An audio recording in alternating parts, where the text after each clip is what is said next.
sehingga dapat ditarik kesimpulan bahwa fisiologi adalah cabang dari ilmu biologi yang mempelajari tentang fungsi normal dari suatu organisme mulai dari tingkat sel, jaringan, organ, sistem organ hingga tingkat organisme itu sendiri.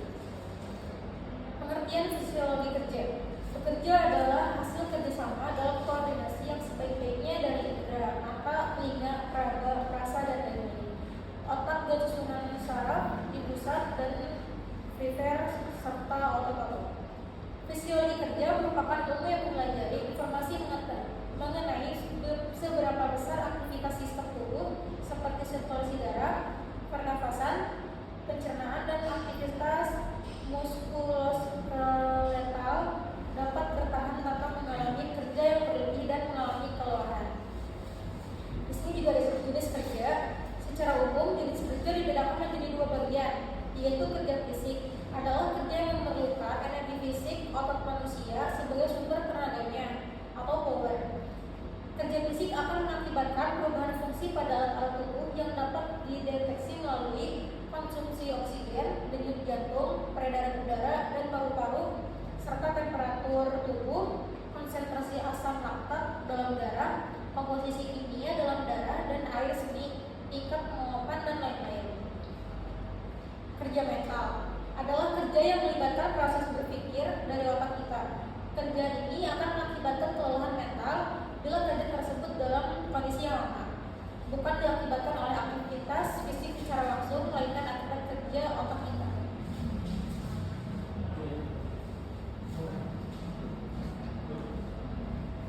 Nah, di sini ada mekanisme terjadinya energi untuk kerja. Agar otak dapat berkontraksi melakukan kerja, diperlukan adanya energi. Secara konseptual, energi diperoleh dari zat-zat gizi yang berasal dari makanan yang masuk ke dalam tubuh. Untuk memahami proses ini perlu diketahui fungsi-fungsi yang terkait dengan produksi energi dalam tubuh. 1. Ada sistem pernapasan. Fungsi dari sistem pernapasan yaitu adalah untuk menyediakan oksigen bagi tubuh dan mengeluarkan karbon dioksida, air serta panas yang dibawa oleh darah. Yang kedua ada sistem kardiovaskuler. Sistem peredaran darah memiliki fungsi utama sebagai pembawa oksigen dari paru-paru serta berbagai zat gizi untuk diedarkan ke seluruh sel tubuh, di mana proses metabolisme selanjutnya berlangsung.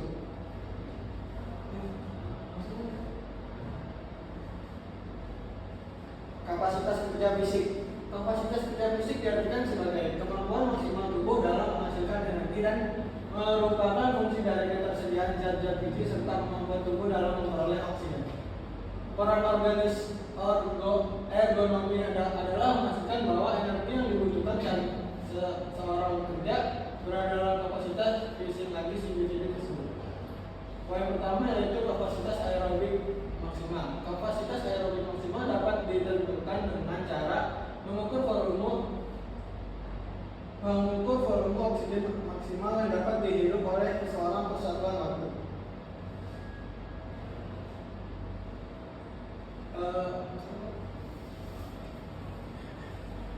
Poin kedua itu adalah metode untuk mengukur beban kerja fisik. Konsumsi energi berdasarkan denyut jantung atau heart rate.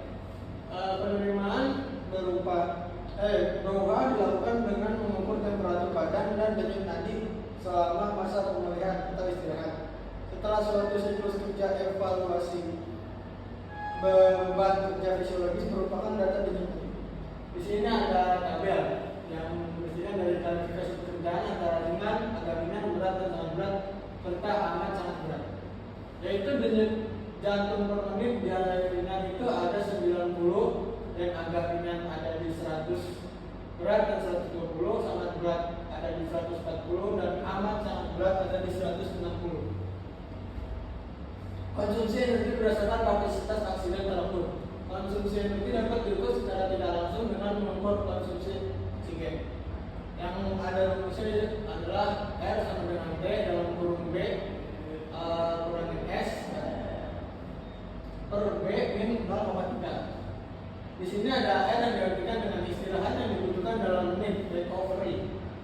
Dan T itu total waktu kerja dalam menit, dan B kapasitas oksigen pada saat kerja liter per menit, dan S kapasitas oksigen pada saat diam atau liter per menit.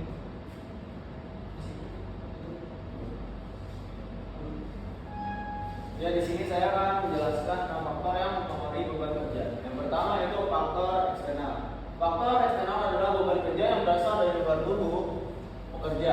Yang termasuk beban kerja eksternal adalah tugas task itu sendiri, organisasi dan lingkungan kerja. Kedua yaitu faktor internal. Faktor internal beban kerja adalah faktor yang berasal dari dalam tubuh itu sendiri sebagai akibat adanya realisasi dari beban kerja eksternal.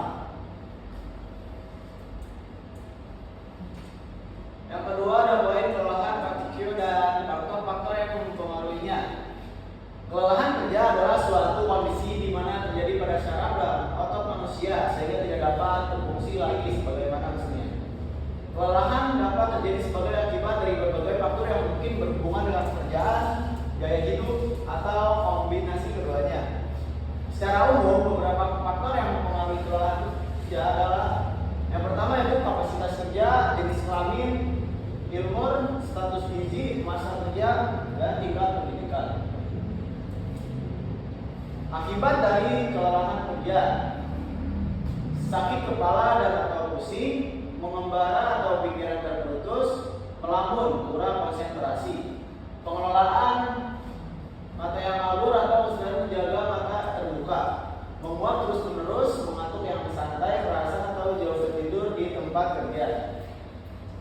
Kemurungan seperti mudah marah, masalah memungkinkan untuk jangka pendek, motivasi kerja, halusinasi, gangguan pengambilan keputusan dan penilaian, memperlambat refleks dan tanggapan, fungsi sistem kekebalan tubuh berkurang, peningkatan kesalahan, tidur diperpanjang selama hari-hari libur kerja, tertidur selama kurang dari 1 detik untuk beberapa detik dan menjadi tidak menyadari telah melakukan atau dikenal sebagai tidur mikro.